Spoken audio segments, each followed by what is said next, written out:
Hi, everyone. Welcome to Café IBTTA. I'm Pat Jones.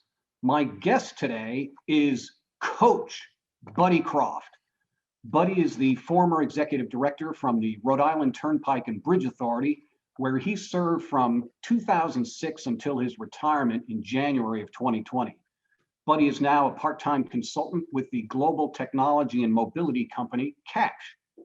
At the Bridge Authority, Buddy's responsibilities included the finance, operations, and maintenance of the state's 4 largest bridges, including the Newport Pell Bridge, the largest suspension bridge in New England.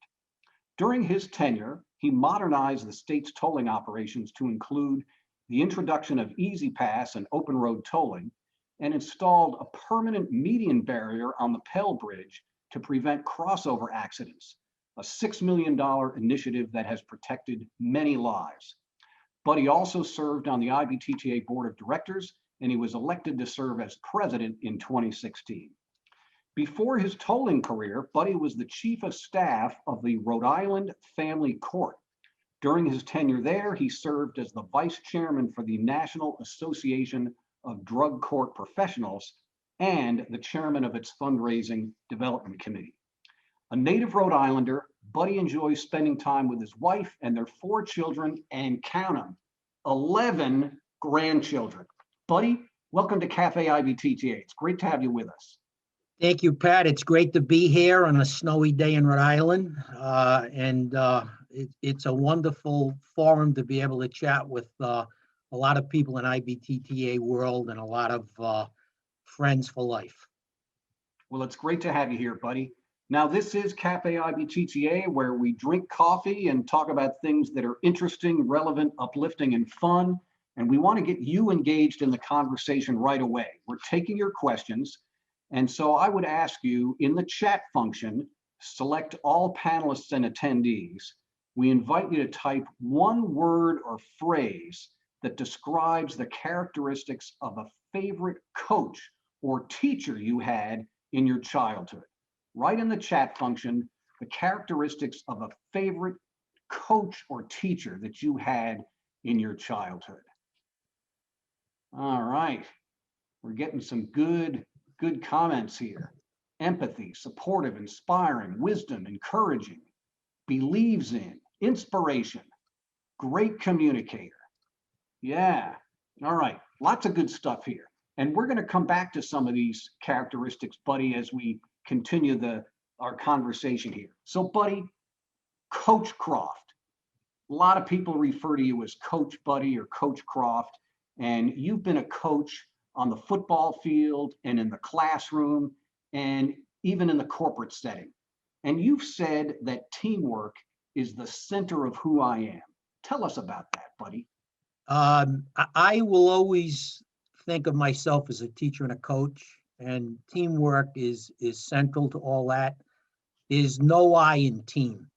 And in order to be successful, be it a teacher, a coach, a team, a tolling agency, a transportation authority, you have to be put together a team, and you have to be just a part of that team. I was blessed at the Rhode Island Turnpike and Bridge to have Kathy O'Connor and Katie Coleman. I say this all the time. They've forgotten more about tolling than I probably would ever know. I was just fortunate enough to be part of their team. And same with IBTTA. It's a terrific group. It's all about customer service, and you build a team and you deliver customer service. If you're a high school football team, you want to deliver victories, but it's about having an impact on student athletes, young student athletes. And in our business, it's about having an impact and performing and delivering a good and a commodity to our users, who are our customers, and they pay our bills. Buddy, one of the things that you do to support your team, or one of the things you did at the bridge, you had a big emphasis on safety, and you made a huge investment in that permanent median barrier. Talk to us about what led to that. Prior to me being blessed to become executive director, there had been some crossover and some fatalities. A lot of my friends from IBTTA have been on that Newport Bridge, and it's a couple-mile bridge that had no median. A median was originally part of the plans. It was scratched for financial reasons and for the aesthetics, if you would. And there was some crossovers during the years. There was some fatalities. So we had several fatalities, and a gentleman, the salt of the earth, lost his brother and his brother's caretaker. His brother was challenged, and he decided to make it his life's mission to have a median put on. And I would caution everyone on the call, it's all about facts. We had a consultant come in, look at the data, look at the facts, make a recommendation to the board. I will tell you that not all the board members thought it was the right thing to do. There were elected officials that were not exactly profiles in courage. They were privately telling me, if you put a median barrier up, we'll make certain to get you fired. And yet they were leading the charge publicly to have a median barrier put up for political expediency. With that being said, it was, in hindsight, it may have been a shining moment for me. I didn't have too many as executive director, but that was one to be able to put up a median barrier. And shortly after we put it up, a bus hit the median barrier, would have been a crossover and taken out 4 or 5 vehicles. So it was a highlight, and it's something that's whose time had come.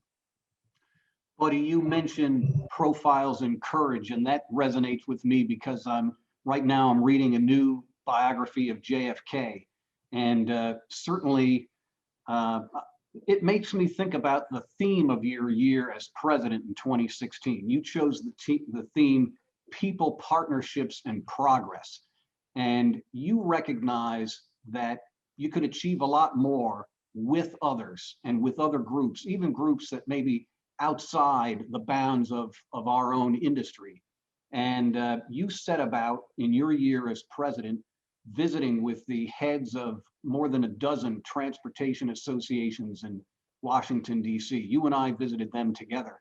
And at the end of that year, in November, you put together a transportation visioning summit in which we had something like 18 transportation association executives gathered in a room to talk about the future, to show that IBTTA is a thought leader and is about more than just tolls. Tell me a little bit about that in your year and your thinking about the visioning summit.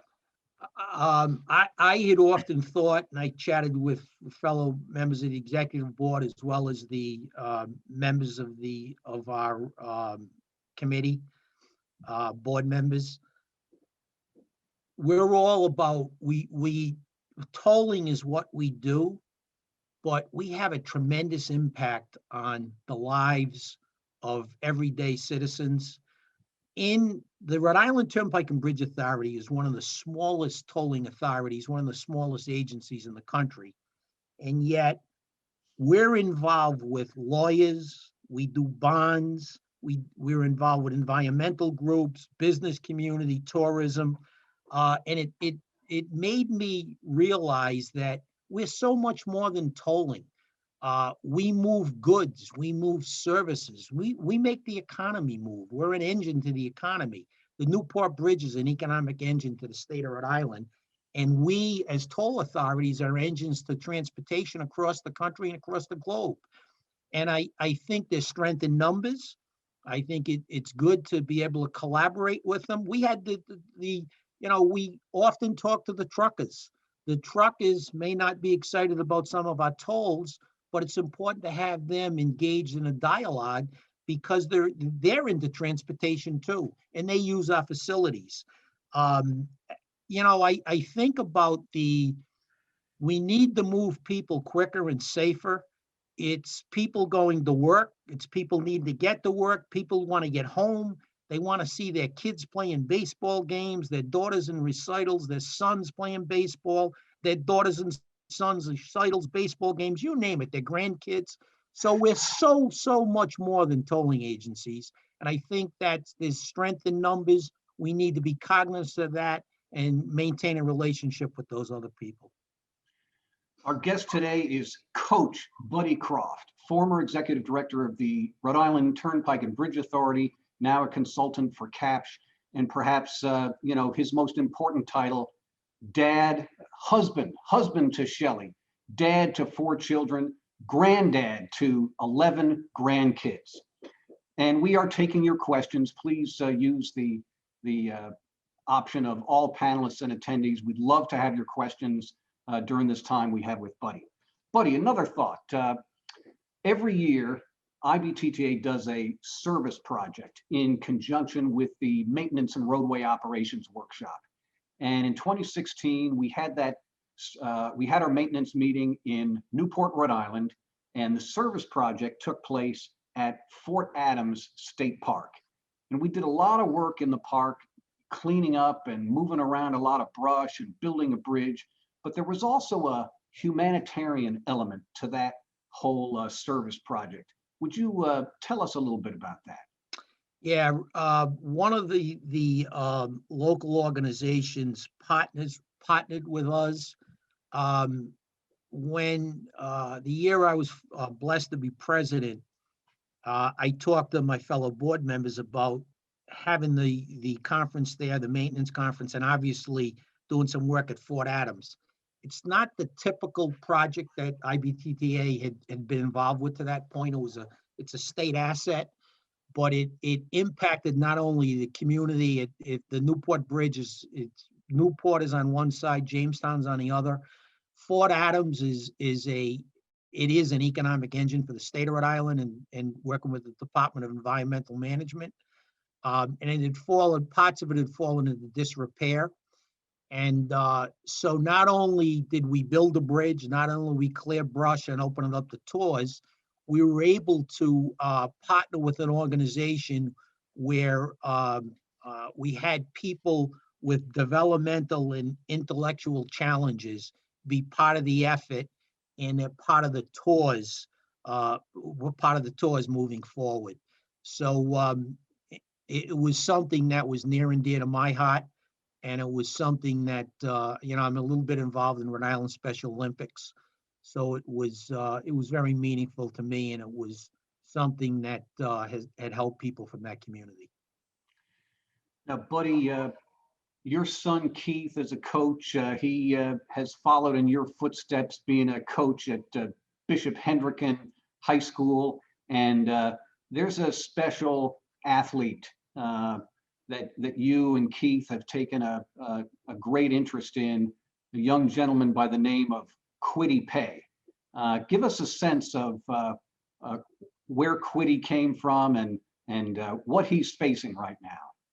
I would say that if anyone on this call, just jot down, just Google and look at it later, ESPN Game Day. For those that watch ESPN, the football games, they have game day, and just put in Quitty Pay. It's P-A-Y-E, Quitty, K-W-I-T-Y, P-A-Y-E. He's a young man who was from Africa.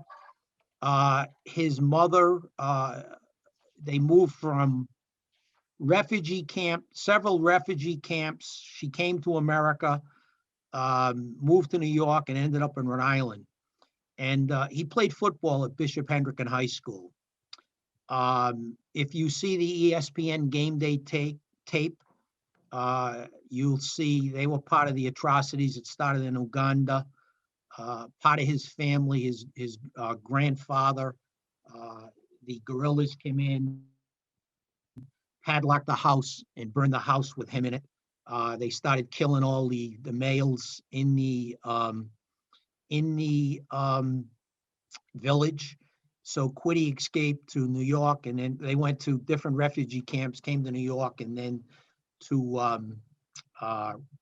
ended up in Rhode Island.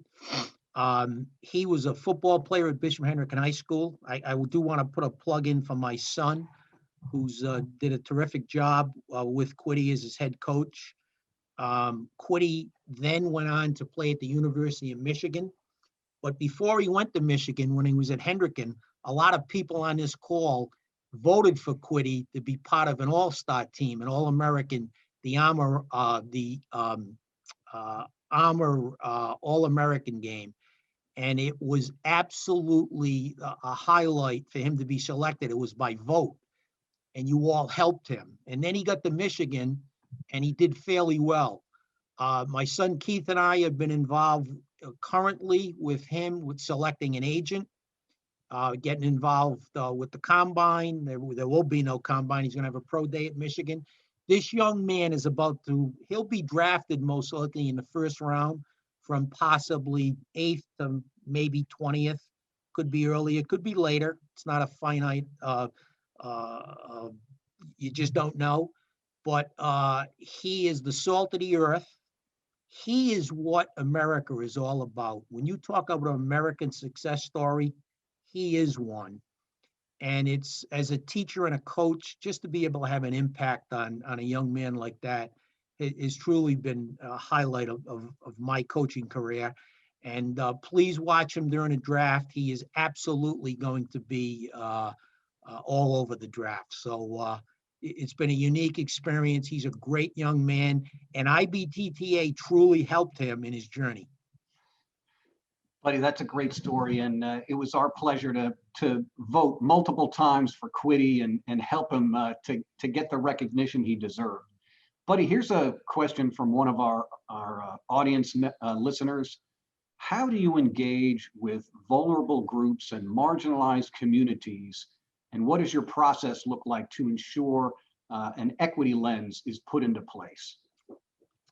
I will tell you my experience as a teacher and a coach, and took it down to the Turnpike and Bridge. When I was in family court, I tell you one thing I learned early on: you cannot judge a book by its cover. Substance abuse has no boundaries. It impacts everyone. I would also say that if you in your professional lives, in your professional careers, it takes a community, it takes a village, as a lot of people have said, to be successful.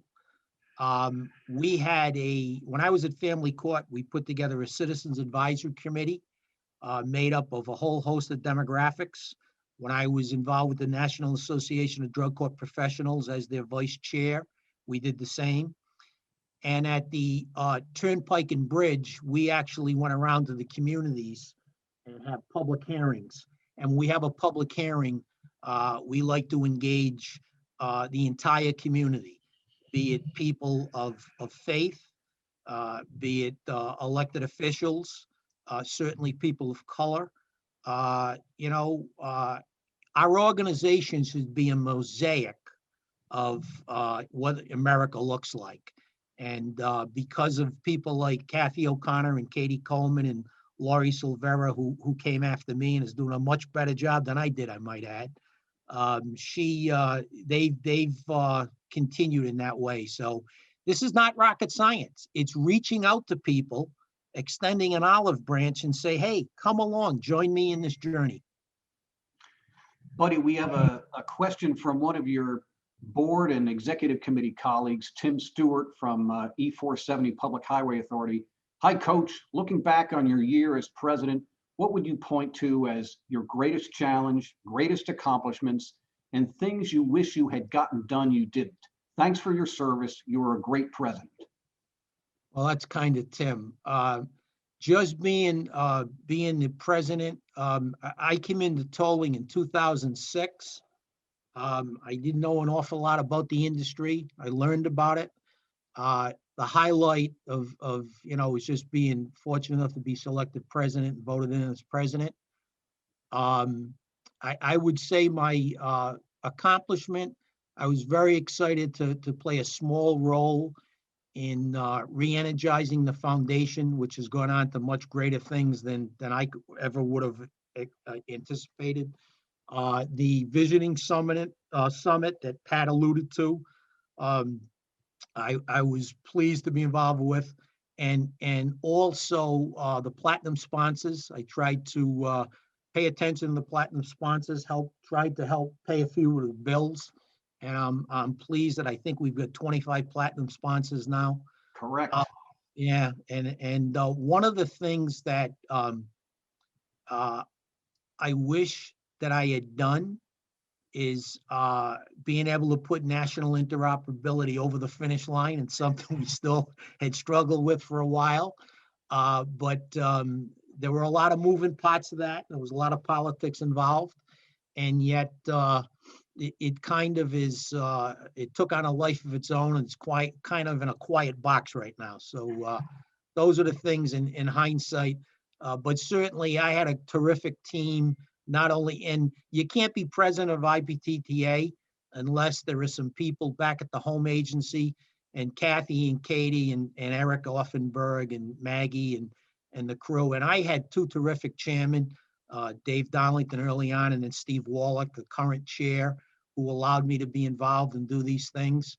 But Rhode Island, as being one of the smallest agencies, when I would jump a plane and go down and have breakfast with Pat and then run around and talk to people in DC, Kathy, Katie, and the rest of the team were back holding things together back in Rhode Island. And I was blessed, fortunate, and they're lifelong friends. And they truly have forgotten more about tolling, both bright lights in the tolling world, and they both have terrific careers.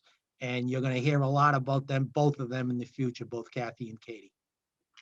Buddy, we have another question from one of our viewers, and it has to do with Rhode Island's Governor Raimondo, who's expected to be confirmed as President Biden's Secretary of Commerce. And the question asks about your views, or what can we expect in terms of support at the federal level for tolling agencies? Well, you can expect a Secretary of Commerce who understands the benefit of business, who understands the benefit of commerce, the Chambers of Commerce. She understands that tolling, and we had numerous discussions over the years. Governor Raimondo understands that tolling is much more. It's transportation. It has an impact on moving goods and services. She was a proponent of the truck tolls in Rhode Island. I think she will have a favorable eye towards tolling. She gets it. She understands it. I think she will be a friend of tolling, obviously with limitations, but I think she will be a friend of a lot of our agencies. And she does understand tolling in and out. I saw one question, will she be confirmed? Yes, she will. I don't want to tell tales out of school. I think by very, very, very early in February, she will be our Secretary of Commerce.